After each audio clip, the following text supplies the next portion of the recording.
Hey folks, when I was up there in March, Sarah planted the idea in my mind of making this Scrabble board.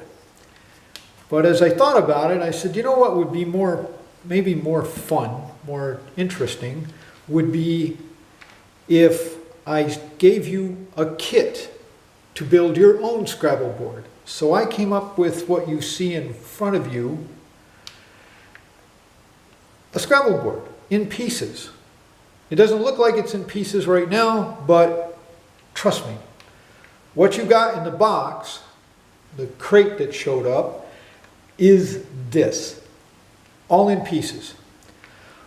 So what I'm going to do today is I'm going to give you some, I guess you'd say, hints, tips, ideas on how to put this thing together. Now, if you know better, if you have your own way of doing these kinds of things, then just stop the video and go ahead and do your stuff. But if you don't, I'm going to try and give you some ideas.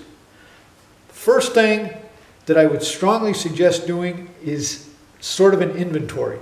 Is take the backer board, the frame out, which is this part here. Take that out and assemble it dry. Don't put any glue on it. Just put all the pieces together and then take this sheet that comes with it and check it. Check it obsessively. Check it and be absolutely sure that every one of these squares is where it's supposed to be. When you glue this up, when you put it all together, you're only going to get one shot at doing it right. It doesn't come apart once it's glued up. So you want to make sure that as you assemble it, every single square is where it's got to be. So what I would suggest, as I said, go ahead and check it against the sheet, make sure that everything is where it's supposed to be, and then take it apart. Take this part off, take this part off. These two are already glued on, as you probably have already found out. Take this board where it's got the beveled edge, this extra piece of MDF, put the beveled edge up against the Scrabble board and very carefully slide this off onto the spare piece of MDF. Now this may be a little bit trying in terms of patience, but I'm pretty sure all of you have more patience than I do, and I've done this a couple times. So I think you guys can do it. Just slide it off, making sure that it stays together and it doesn't buckle or pop. And the reason for this is that as you assemble it, you can just move the pieces back. Don't just put them in a big pile and say, well, I can sort them out and everything will be fine.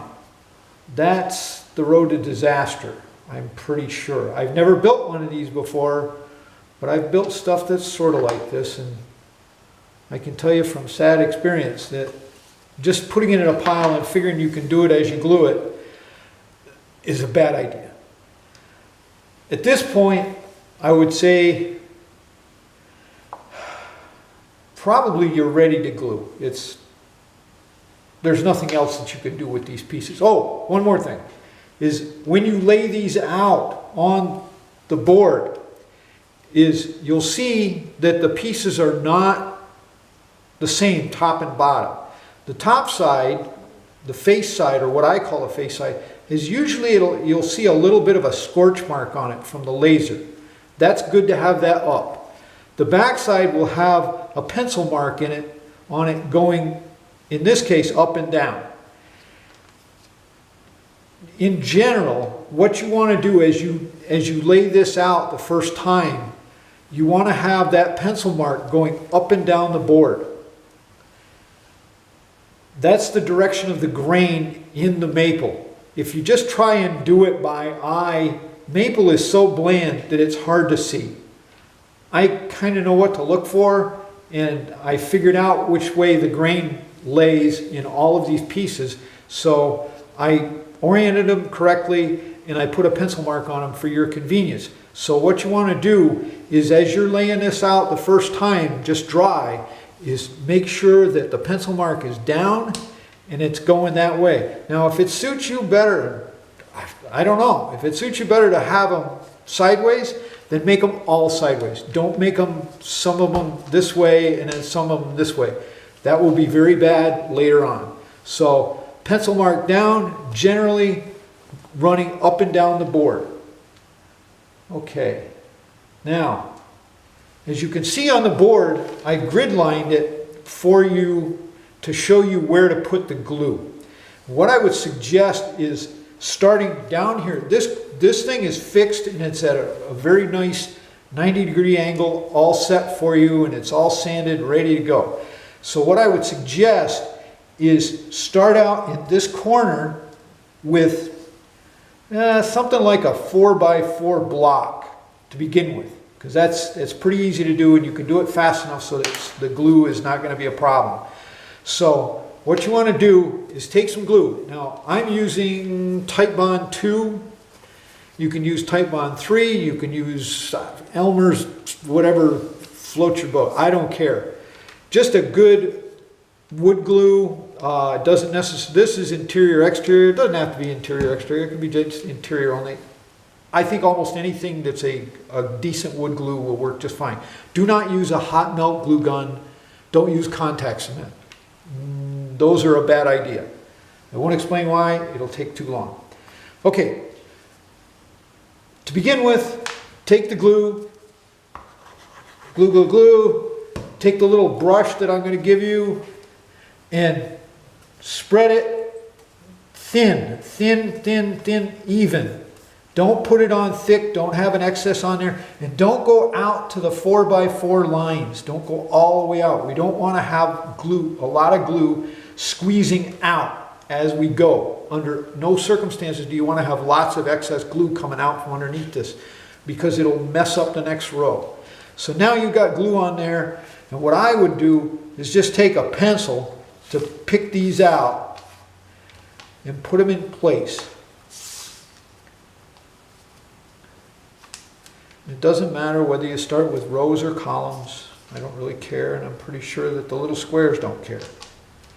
Just make sure that you orient them correctly, you don't flip them around, and that always, always, always be obsessive about where they go. Once again, for the umpteenth time, no doubt. Once this is together and it starts to set up, you're done.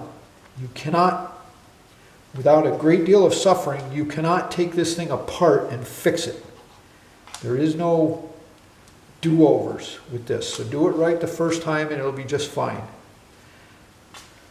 As long as you just take them off of your layout and you do it just the way you laid them out correctly, then it should be okay. Now, pack these into the corner, but don't press them real hard. They don't have to be. They're meant to fit kind of just comfortable. So push them in there, kind of nice, make them all friendly. And in order to set it, I gave you an extra piece of MDF. Take the MDF and take this little block, which I gave you. Set that on there, and then just take a weight, whatever you got around. Half a cinder block. What I'm using is a can of paint. Just take something that's got a little bit of mass to it, put it on there, and then come back and make sure that the pieces didn't skate when the weight came on. Because on wood glue, a lot of times that'll happen. I know that you guys probably have seen this. When you glue up something with wood glue, the glue will allow whatever the material is, it'll allow it to kind of float a little bit. So what you want to do is come back in here and make sure that they stay kind of cozied up together. Do that and let that sit just for, it doesn't take very long, just for a few minutes till it gets a good tack to it. If it was me, I would let it go for maybe at least 10. But if you're doing this with kids and you say, okay, they don't have the patience for it, or you don't want them to run off and play in the backyard and lose track of what they're doing, then maybe just let it go for 5 minutes. The important thing is don't go in here and assume that that's all dry and you can mess with it, because you really can't. So put that aside, take your glue, go back in here, and what I would do after you get a block in there, what I would do is probably do a row and a column, row and a column, row and a column, or two at a time, whichever. Like I said, I haven't built one of these before, so I don't really have a good feel for it. I could probably manage to do 2 and 2, maybe even as much as 3 and 3, going this way, this way, this way, until the numbers start to get really high. Once you get way out here where you're grabbing a hold of a dozen or so squares at a whack, it may get a little bit challenging to do row and column together. You may end up just doing a row and then doing a column and then a row and a column, or whatever, whatever suits you. But in any case, go ahead and put a little bead of glue on here, spread it nice and thin with the brush. Don't go to the line because we don't want it to squish out. Take your pencil, do this, put them in place, keep going, going, going. When you get the next row and column on there, put your board back on, eyeball it, make sure that the pieces didn't skate on you. Put the weight back on, twiddle your thumbs for a few minutes, come back, take the can off, take the board off, do it again. Go bam, bam, bam, bam, bam, bam, till you get all the way out. Now, once you've got it all the way out to the edge, and I'm going to slide this back if I can. It's not really meant to do this, but I'm going to slide it back so that I can put the frame together. Yeah.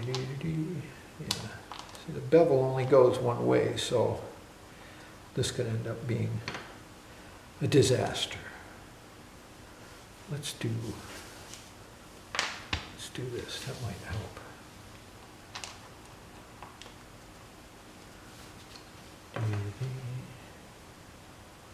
Hopefully you've gotten to the point where you've got all 225 pieces, and that is how many there are. 225 pieces on this board, and you're happy with it. It looks nice, and this is going to make a mess. Okay, this is a bad idea. It's not going to go back that way, so we'll just shove this back. Okay, let's assume that you've got your all 225 squares on here, and you're delighted, looks sharp. Then you go to put the frame rails on. Now you can see that it says side rail B, put that one up there, side rail A, side rail A. Supposedly they're identical, but when I fit this up dry, it just looked like the B one and the A one they fit a little bit nicer in the corners here rather than the other way around. So I said, okay, I'll just make them unique. I'll make them so that they go this way. Now, this is all drying up, so it's stuck, it's done. You go to put this together and the rails don't fit quite nice. You'll have a little gap in the corners or something. You look at it and go, man, that doesn't look good. And it's because when these squares were cut, they are identical, but they're not identical down to the 1,000th of an inch. It's wood, it's a laser, it burns wood a little bit different each time, and even the different species burn slightly different. They make a different size of wood as they go through. So you get variations. You'll get big ones and little ones and big ones and little ones, and when you put it together, you'll see that.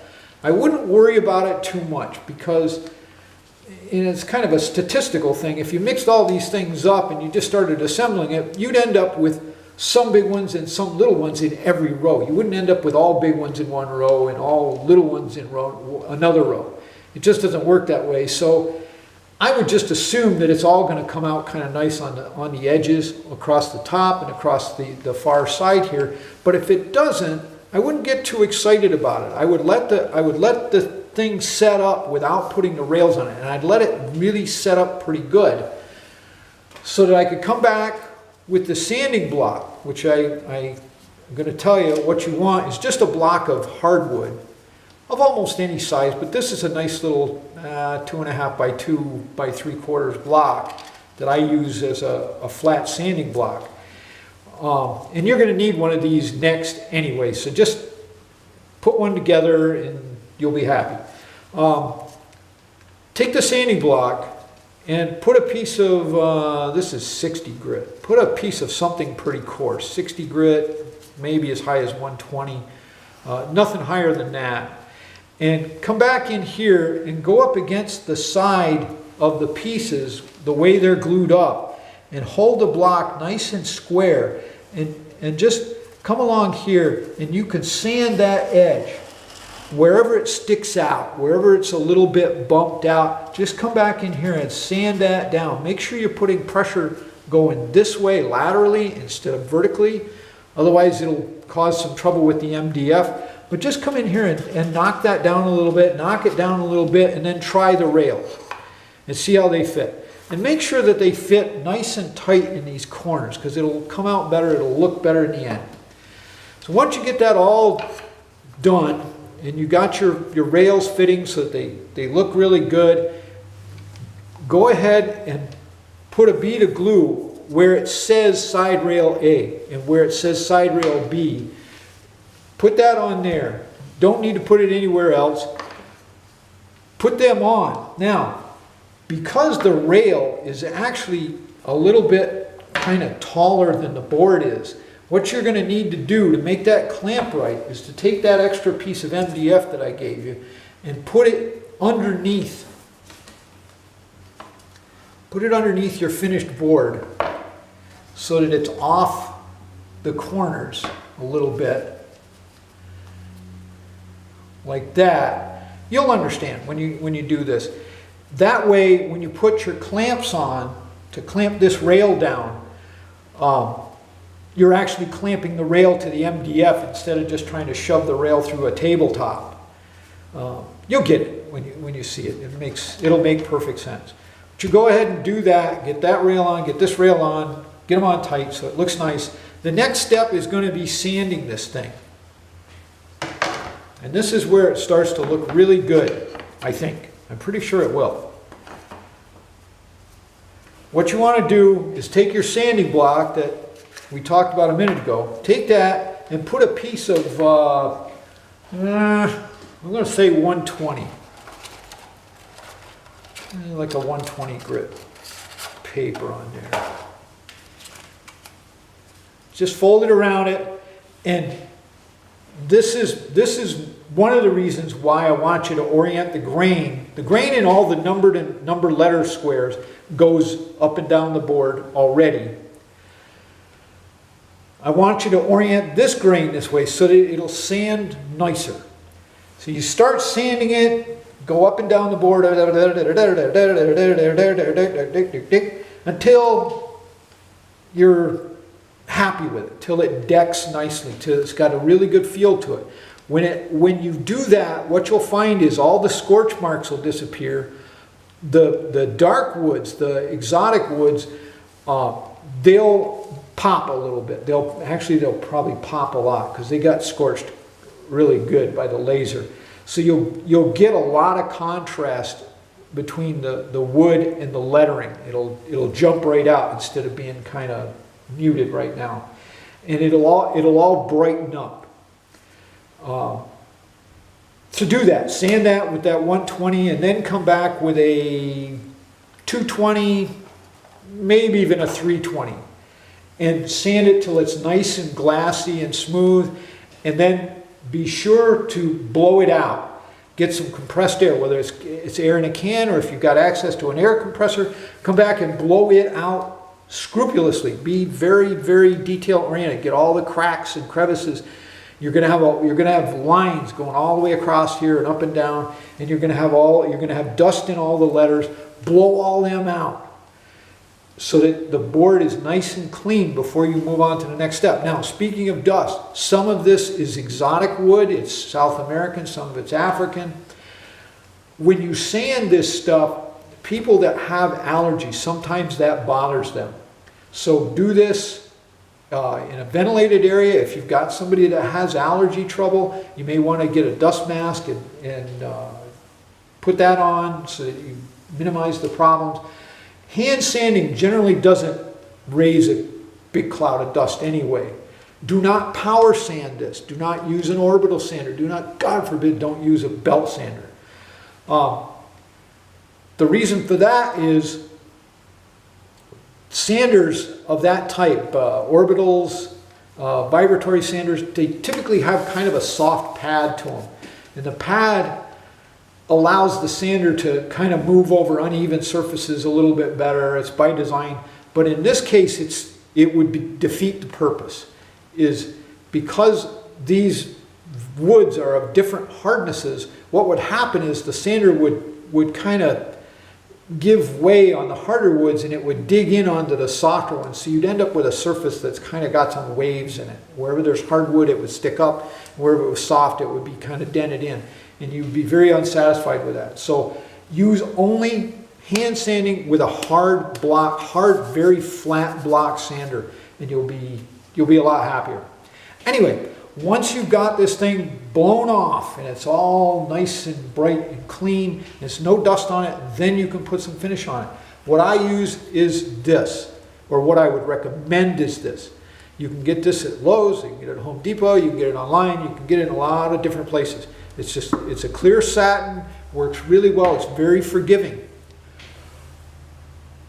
What I would suggest is when you go to wipe that on, and it is a wipe on, don't brush it. Do not brush it on.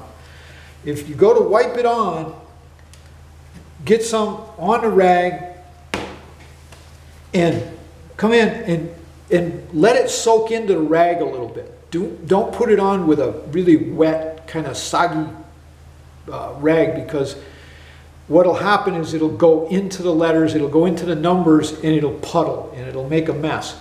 What you want is a rag that's almost dry. It's just kind of damp with finish.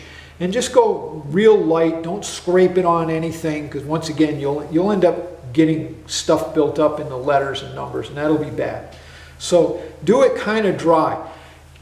It'll take time to build a finish that way, but if you're patient and you follow the instructions on the can and do it the right way, you'll end up with a really nice finish that's extremely durable. It'll make all of this, the Purple Heart will just pop.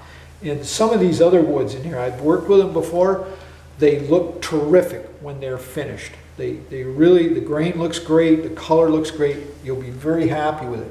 Now, one other thing is I provided this little block, this little angle piece here. This is a practice piece for you. Not only can you use it to prop up your weight scheme, however you want to clamp the squares down, but you can use it as a practice thing to practice gluing them down and sanding and finishing to see just what you got to do to make the real thing come out right. So go ahead and use this to begin with as your mule, as your sample and your training tool. Because it'll pay off. You'll get a better result in the end if you do something.